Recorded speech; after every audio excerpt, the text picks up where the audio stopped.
gentlemen, ladies, and everyone in between, it has been a great honor to be one of the 10 awardees of IISMA to the University of British Columbia in Vancouver, Canada. I'm Ignatius Geralton Di Sinaga, and it's only been 65 days since I arrived in the beautifully sunny city of Vancouver. But I have a lot of thoughts, I have a lot of reflections, and a great sense of gratitude that I will address in this video. So, I come from Gajah Mada University. I'm taking chemical engineering undergraduate program, and I'm currently taking classes in UBC Faculty of Forestry. So it is quite a departure from what I usually study. I am taking classes that are ranging from natural science heavy to policy making and international relations based. So it's quite new to me, and walking out of my comfort zone is the theme of my activities in UBC. And so while we're on it, I'm at the heart of UBC's main mall and the front of the BT Biodiversity Museum, and let's take a walk to the class, shall we? Maybe just to signpost this video. This video will cover 3 topics: my discovery of IISMA, my early days in Vancouver, and what I learned here after like 60 days here. So I believe I was invited by my friend to accompany him to register for IISMA. So just in case we don't compete head on, we registered for different universities, and saying I'm lucky is an understatement. At that time, my English test has passed its due date. My passport was expired, and I didn't have any of the required documents for internal selection of my university. And it was like 4 days before the registration ended. So yeah, I rushed on everything, paperwork. I took a new English test with no preparation and made a new passport immediately. Except for one thing, I didn't rush on choosing the university. I picked UBC because of the classes that are being offered. Courses here are in line with my interest, which is a sustainable development with a touch of public policy and economics. I think I know enough about the engineering / natural science side of the topic, hence the decision to shift to the other side of the coin. So then the announcement came out. I was accepted, but we had to be deferred to the following term because of the condition that was not favorable for us to go at that time. And so we waited and prepared for the eventual departure. Long story short, the day comes, the 27th of December. We arrived at the Vancouver International Airport. A couple of Indonesian graduate students, I believe, picked us up at the arrival of the airport to the quarantine hotel.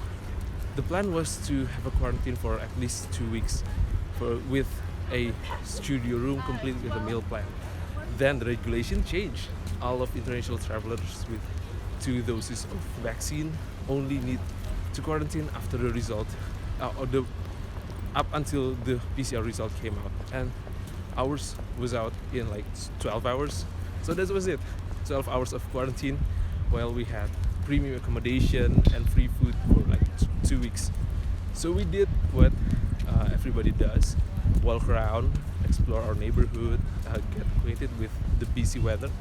What struck me the most is the friendliness of the locals. So we thought, pagi bu, mau kemana pak? Indonesia is good, but it's actually nothing compared to the hospitality of the locals. Everywhere we go, excuse me, good morning, and thanking the bus driver is the norm. The morning we got out to quarantine, we were greeted by a local. He's a dustman. He parked his truck on one side of the road and shouted to us in the other side of the road, "Happy late Christmas, guys!" And we were taken aback, and the reply of like, "Yeah, you too," was given to him. And then we had a small talk about the weather in Vancouver, the traffic in the city, and of course the COVID situation at that time. And small talk like that is to be expected from the public of Vancouver, and it is also to be carried in the classroom, thanking the lecturers, thanking the TAs, guests, is not only found in Indonesia, although using the first name to address the teaching team may be considered rude back home. It is the norm here, and students here respect the teaching team so much, and saying that they are engaged in a class, active in a class, is an understatement. So I would say three big things that are different study-wise here.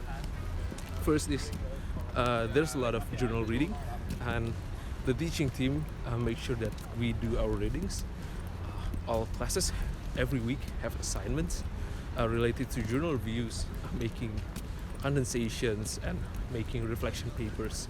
The most interesting one is the reflection paper, where we have to correlate our knowledge outside of the class to the journal that we've read and put our opinion to the issue that we've discussed in the class.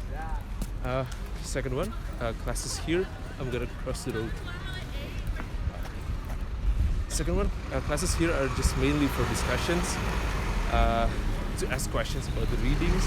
2/3 of my class here are dedicated to the discussion labs.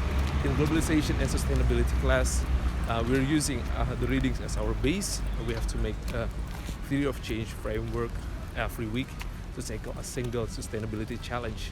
In renewable energy policy and governance, we have to take a side in deciding which policy to implement, how to approach a sustainability problem, and who will be the one in charge to govern the regulations.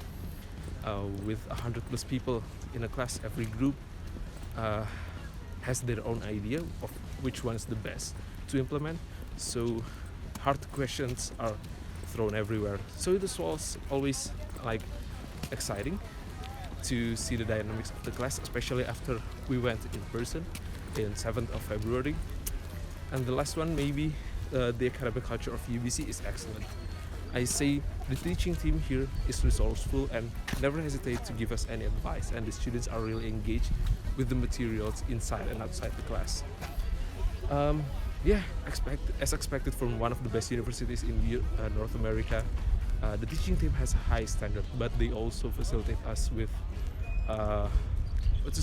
novice hours, basically in person or virtual meetings with the teaching team to discuss any topics of the class or anything related to the class.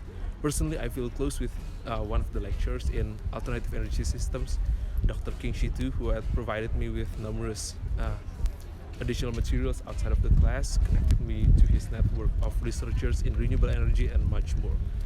Libraries here are full of students up until 11 p.m. nearly every day. They read books, journals, they make reports, assignments, papers, and anything that is related to assignments in UBC, with an occasional YouTube surfing and music listening. While not everybody does that, the rest is an exception rather than the norm. And so, this calls for an end of my video. I have found my way back home to the Forest Science building. Here it is.